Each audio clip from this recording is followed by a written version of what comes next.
Welcome to the video, guys. So in today's video I'm going to be talking about HyperX Quadcast over the Blue Yeti. I'm doing another video on all USB mics, but this one is between the two sort of biggest competitors currently of the USB mics.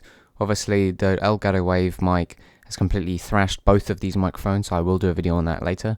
But starting off, I do stream on Twitch, so make sure to go check that out. I will be streaming later today if you're watching this when I upload it.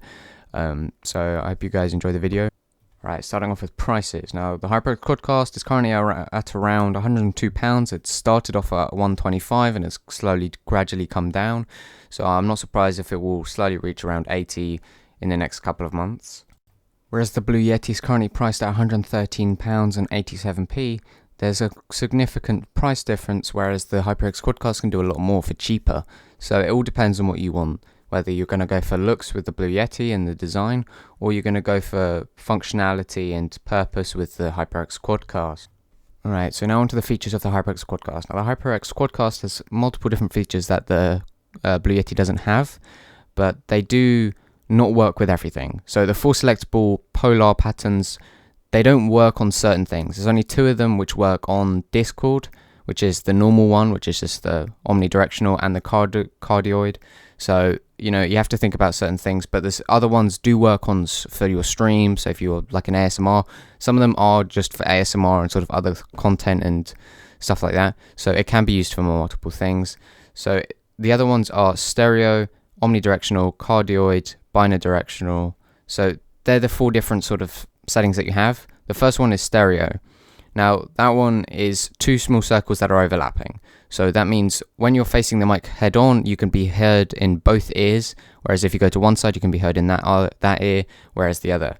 Now, omnidirectional, that's just a full circle on the side, and that means you can be heard from whatever angle you are on the microphone, you can be heard from both ears.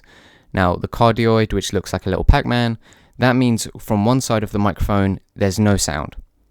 So that means you can eliminate keyboard, a fan, you can eliminate all sorts of sounds by facing your mic in that direction, but you can still hear yourself. Now, the next one is bidirectional. Now, this means that you can be heard from both ears, but if you speak in the middle, you won't be heard. So you have to be on one side or the other, and then it's in one ear. That's often used for ASMR more than anything else. As you can see here on screen, here are some of the settings that are on the microphone. You have a gain control that has got multiple different settings. You have a touch to mute with a LED indicator. I wish it was RGB, but it's not. It's only red. It's not the worst though. I mean, red isn't a bad color, but it just doesn't go with all sort of color schemes. There is a headphone jack on the back. It works with PS4, PC, and Mac, not Xbox. Also, another major reason why you should get a Quadcast over a Blue Yeti is because of the built-in shock mount. It will make such a difference.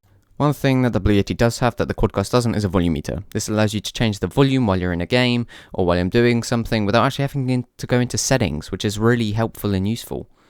One thing that I would say, the Blue Yeti sort of microphones, there's so many different sort of things that the company make.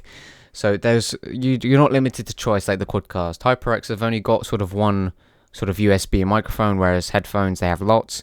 Blue Yeti company, they've created loads. They've created a variety sort of different ones. You've got budget ones, then you have the more expensive ones, which you could use for, if you want to upgrade to a better quality one because you like the style.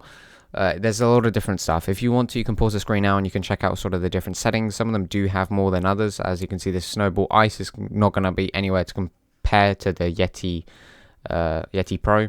So, it's all about what you want to get and how much your budget is. They go from around, 50 up to around 160, 170, depending on what your currency is, and also if you buy anything with it. Obviously, with those, you do probably want to buy a few filters and a microphone arm to sort of get it off your desk if you have your PC on your desk because of the vibrations.